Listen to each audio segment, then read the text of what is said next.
नमस्कार दोस्तों, स्वागत है आपका हमारे YouTube channel exam helper job update 2.0 पर। जैसा कि कल एसएससी ने एक अपनी नोटिस निकाली थी जिसमें आने वाले सभी एग्ज़ाम के शेड्यूल के बारे में बताया था और उसमें 4 एग्ज़ाम की जानकारी दी गई थी, जो कि था एसएससी जेई का, और इसके बाद फिर था आपका एक सिलेक्शन पोस्ट का, और इसके बाद फिर सीपीओ, एसआई और सीएचएल का। और आप लोग देखे होंगे सीएचएल एसएससी जेई का फॉर्म चल रहा है और सिलेक्शन पोस्ट का फॉर्म हो चुका है, सीपीओ का फॉर्म हो चुका है।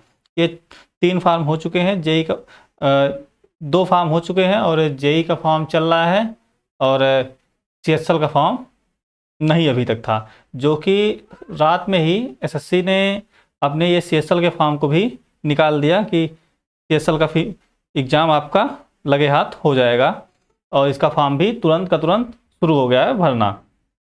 तो जो भी बच्चे इसमें एलिजिबल हैं वो सब आप इस फॉर्म को भर दें, क्योंकि ये भी एसएससी की वैकेंसी है, सेंट्रल की जॉब है, इसलिए एक अच्छी वैकेंसी है। और वैकेंसी की संख्या आप लोग देखेंगे अभी आगे, जो कि यहाँ पे आपको दिख रहा होगा 3712, मतलब 3712 टोटल पोस्ट होने वाली है इसमें। और इसकी जो एलिजिबिलिटी है ये 12th होती है, जो कि आपको अभी पीडीएफ इसकी जो नोटिफिकेशन है उसमें मैं आगे दिखाता हूँ, आगे वीडियो में बताता हूँ। अब आइए चलते हैं एसएससी के ऑफिशियल वेबसाइट पे। ये आपका एसएससी का ऑफिशियल वेबसाइट है, जो कि आपको दिख रहा होगा ssc.gov.in। आप इस पे जब आएंगे तो आपको एक ऐसा इंटरफेस खुलेगा, स्टाफ सिलेक्शन कमीशन, और ये इंटरफेस खुलेगा। यहाँ पे आप थोड़ा सा नीचे आएंगे, यहाँ पे आपको नीचे नोटिस बोर्ड का सेक्शन दिखेगा। यहाँ पे ये देखिए 8 तारीख को important notice schedule of examination ये है, और इसके ऊपर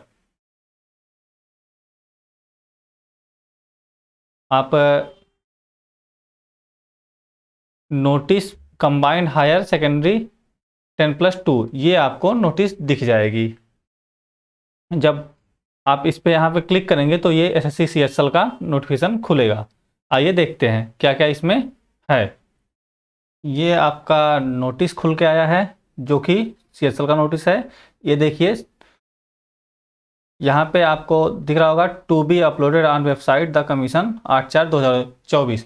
मतलब ये रात में कल रात में ही ये नोटिस पब्लिश हुई है।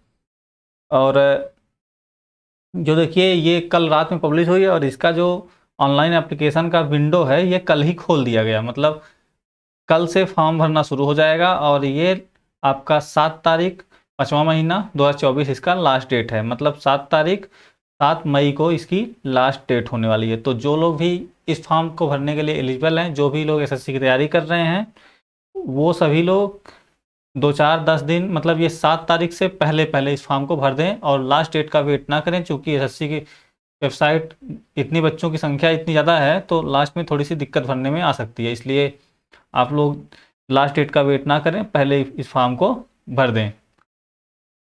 और देखिए इसका जो फीस पेमेंट के लिए एक दिन एक्स्ट्रा मिलने वाला है। 7 तारीख इसकी लास्ट डेट है, और फीस पेमेंट के लिए एक दिन एक्स्ट्रा मिल सकता है।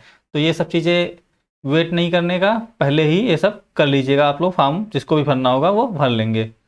और अगर फॉर्म भरने में कोई गलती हो जाती है तो वो 10 से 11 के बीच में आप इस फॉर्म को करेक्शन कर सकते हैं। तो हालांकि उसमें करेक्शन करने के लिए कुछ ही पॉइंट होते हैं जो करेक्शन होते हैं, इसलिए फॉर्म भरते वक्त गलती नहीं करिएगा।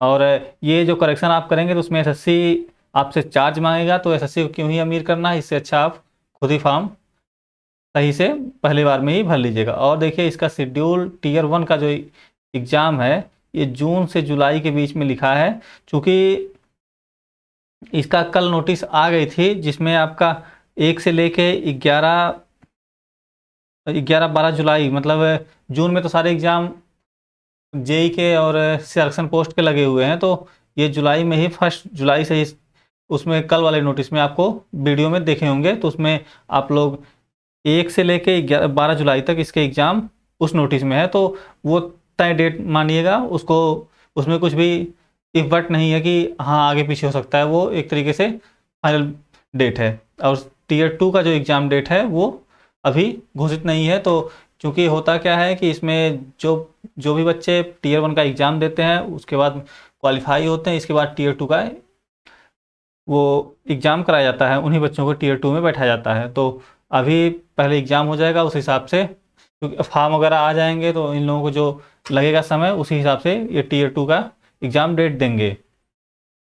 ठीक है, और इसमें अब देखिए कौन कौन सी वैकेंसी है और उसके क्या पे स्केल है, ये यहाँ पे दिया है।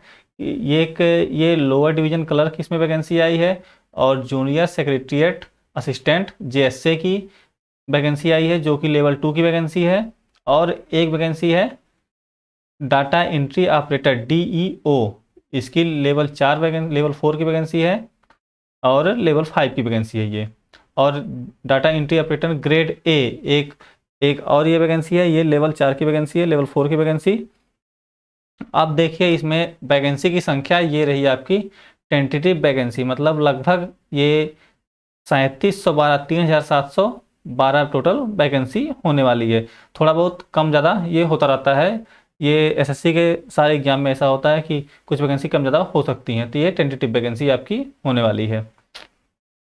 अब आगे देखिए ये 3 नंबर में रिजर्वेशन दिया है जो कि हर एग्जाम एसएससी के सारे एग्जाम में लागू होता है, तो ये यहाँ भी लागू है। और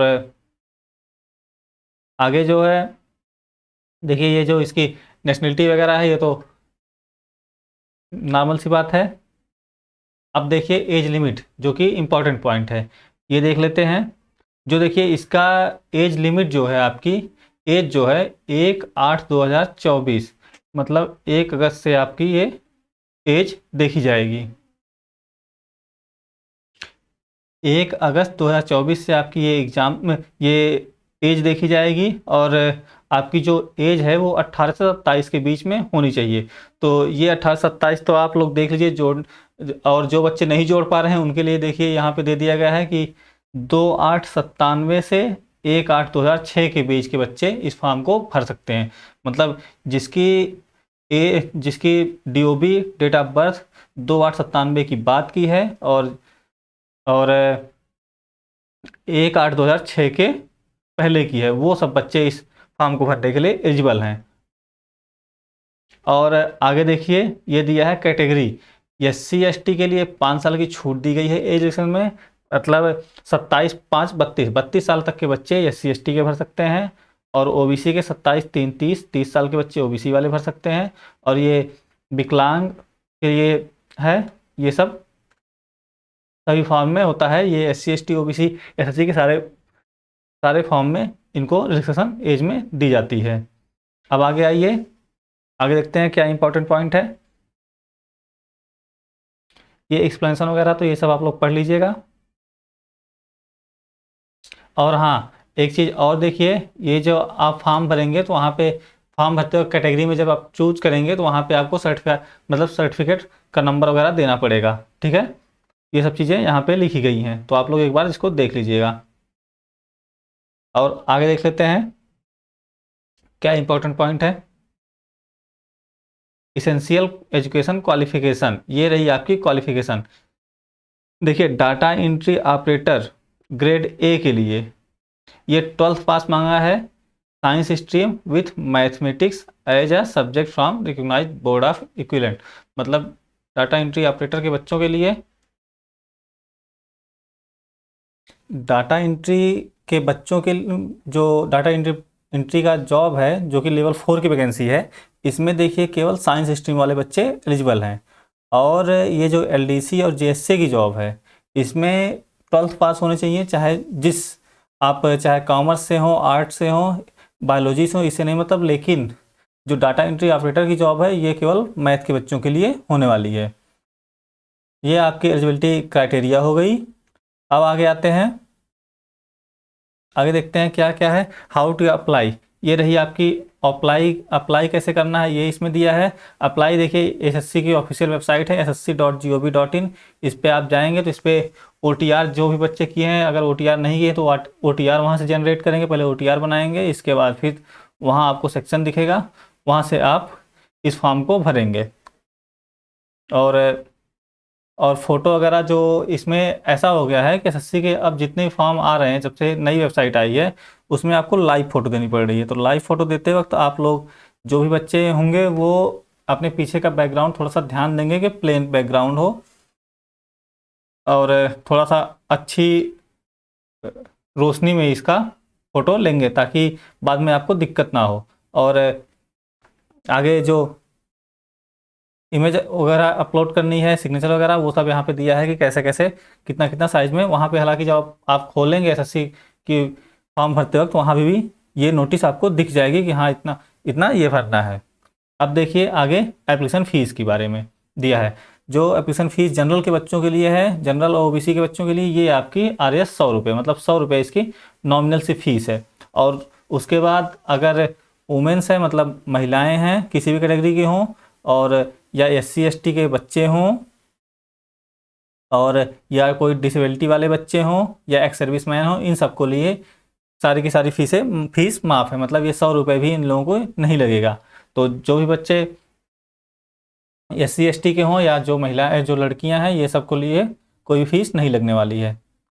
और ये आपका करेक्शन दिया है कि जो 2 दिन के लिए आपकी विंडो खुलेगी, करेक्शन के लिए खुलेगी, उसमें आपका देखिए ये 200 से लेके 500 तक चार्ज है। मतलब अगर आपका एक बार में करेक्शन कर ले रहे हैं तो 200 रुपये, अगर 2 बार कर रहे हैं तो 500, दूसरी बार 500 रुपये लगेगा। इसलिए करेक्शन आप लोग ऐसा कोशिश करिएगा फॉर्म पहली बार में ही सही भरिएगा। अब देखिए आगे आपका क्या है, सेंटर ऑफ एग्जामिनेशन दिया है कि आपका कहाँ कहाँ एग्ज़ाम होना है। देखिए CR जोन के बच्चों के लिए इतनी सिटी में एग्ज़ाम होना है, और ER जोन में ये सारी सिटी का नाम दिया है, और फिर ये KKR जोन, मतलब जितने भी जोन हैं हर जोन के बच्चों के लिए ये दिया है कि कौन कौन से शहर में वहाँ पे एग्ज़ाम होगा। तो जो भी बच्चे अपना फॉर्म भरेंगे एक बार देख लेंगे, जहाँ जहाँ उनके एलिजिबल नज़दीक में होगा वहाँ पे आप लोग अपना एग्ज़ाम सेंटर डाल लीजिएगा। आगे आगे देखिए स्कीम ऑफ एग्जामिनेशन दिया है। स्कीम ऑफ एग्जामिनेशन क्या है, देखिए the computer based examination will be conduct 2 tier, मतलब 2 टीयर में आपका एग्जाम होगा, टीयर फर्स्ट और टीयर सेकेंड, ये आपका 2 टीयर में एग्जाम होगा। और अब देखिए आगे देख लेते हैं कौन ये एग्जाम में क्या क्या कैसे एग्जाम होगा, क्या क्या पूछा जाएगा। देखिए जो टीयर 1 का एग्जाम होने वाला है, इसमें आपके 4 सब्जेक्ट आएंगे। कौन कौन सा, English, general intelligence, quantitative aptitude, general awareness, मतलब ये इंग्लिश आपका आएगा, और एक रीजनिंग आएगा, और अगला मैथ आएगा, और ये जनरल अवेयरनेस मतलब GK आएगा।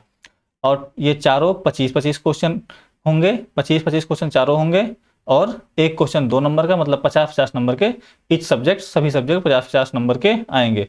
और इन सब 100 क्वेश्चन के लिए आपके पास समय कितना मिलेगा, 60 मिनट। 60 मिनट मतलब एक क्वेश्चन पे आधा मिनट से थोड़ा सा ज़्यादा आपको मिलने वाला है। तो तैयारी अपनी भरपूर करिएगा, इसकी प्रैक्टिस करते रहिएगा। और देखिए इसमें जो है निगेटिव मार्किंग कितनी है, 0.50, मतलब चूंकि एक क्वेश्चन 2 नंबर का है और ये निगेटिव मार्किंग 0.5 कर रहे हैं, तो 1/4 निगेटिव मार्किंग होने वाली है। इसके बाद फिर आइए, जो टीयर 1 में बच्चे क्वालिफाई हो जाएंगे उनके लिए टीयर 2 का एग्जाम होगा, जिसका देखिए टीयर 2 में ये आपका क्या क्या आएगा उसमें। इसमें देखिए जो 2 सेशन में इसका एग्जाम होता है, सेशन 1 और सेशन 2। सेशन 1 में जो है आपका एग्जाम होता है, और सेशन 2 में आपकी ये देखिए टाइपिंग लिखा है, स्किल टेस्ट, जो कि टाइपिंग होती है। इसमें देखिए सेशन 1 में भी आपका सेक्शन वाइज एग्जाम होता है, मतलब सेक्शन 1 और सेक्शन 2, और सभी सेक्शन के लिए आपके पास देखिए 1 घंटे का समय मिलेगा, 1 घंटा फॉर ईच सेक्शन। और क्वेश्चन क्या आएगा, देखिए पहले सेक्शन में मैथ और रीजनिंग होगी, जो कि 30-30 क्वेश्चन होंगे, और एक क्वेश्चन यहाँ पे 3 नंबर के हैं। पिछले वाले में क्या था, 2 नंबर के थे, और इसमें 3 नंबर के हैं। तो 180 नंबर का सेक्शन 1 होने वाला है, और 180 नंबर का ही सेक्शन 2 होने वाला है, जो कि सेक्शन 2 में इंग्लिश और GK पूछी जाएगी। और इसके लिए भी आपका 1 घंटा मिलेगा, मतलब इसमें तो एक क्वेश्चन के लिए 1 मिनट मिल रहा है टीयर 2 में। इसके बाद देखिए, और इसी के तुरंत जस्ट मतलब सेक्शन 2 खत्म हुआ तो सेक्शन 3 स्टार्ट होगा, जो कि 15 मिनट का होगा, और ये आपका कंप्यूटर से रिलेटेड इसमें क्वेश्चन आएंगे। तो ऐसा नहीं है कि मतलब पहले होता था जब सारे सारे एक ही साथ करवाए जाते हैं, हालांकि सारे सब्जेक्ट लिए जाते थे, लेकिन उसमें बच्चे अपना समय इधर उधर कर लेते थे। लेकिन अब ऐसा हो गया कि अलग अलग सेक्शन बना दिया, तो सेक्शन जब ये समय आपका 60 मिनट पूरा हो जाएगा तभी नेक्स्ट सेक्शन खुलेगा, ऐसा इसमें प्रोसेस हो गया है। ठीक है, अब आइए देखिए सेक्शन दूसरी टाइपिंग टेस्ट है, जो कि आपका 15 मिनट का टाइपिंग टेस्ट होने वाला है। देखिए डीईओ के लिए ये दिया है, और जो कि आपके उसमें मतलब देखेगा कितना टाइपिंग है, वो आप ये 7.2 पैरा में दिया है। ठीक है, ये आपकी एग्जामिनेशन स्कीम होने वाली है। इसमें क्या क्या एग्जामिनेशन स्कीम में क्या क्या पूछा जाएगा, और इसी के नीचे आप लोग यहाँ पे जब आएंगे तो देखेंगे ये आपका स्किल टेस्ट में क्या क्या है ये दे दिया है। स्किल टेस्ट के बाद स्किल टेस्ट, इसमें देखिए जो डीईओ मतलब लेवल 4 की जो वैकेंसी है, इसमें 3700 से 4000 की डिप्रेशन, मतलब इसकी स्पीड अच्छी मांगी गई है 15 मिनट में। और यही अगर आप इस जैसे वगैरह दूसरी डीईओ ग्रेड ए को छोड़ के जितने भी जॉब हैं एलडीसी वगैरह के लिए, इसमें 2000 से 2200 की डिप्रेशन मांगा गया है। मतलब इसकी जो स्पीड है बहुत ही कम है, उसकी बहुत ही ज़्यादा उसका मांगा गया है, क्योंकि आपका जो एक पे लेवल है वो भी बहुत ही अंतर है, एक लेवल 2 है, एक लेवल 4 लेवल 5 है। ठीक है, और इसका देखिए नीचे आपका विस्तार में मतलब डिटेल में सिलेबस दिया गया है, जो कि आप लोग इस वेब यहाँ पे देख लीजिएगा। और मैं उम्मीद करता हूँ आप लोग तैयारी कर रहे हैं तो आप सारे सिलेबस तैयार कर लिए होंगे, और अब आप लोग प्रैक्टिस अच्छे से कर लीजिए। ठीक है, इसी के साथ इस वीडियो को यहीं समाप्त करते हैं, मिलते हैं किसी और वीडियो में, तब तक लाइक से सब्सक्राइब करते रहिए। धन्यवाद।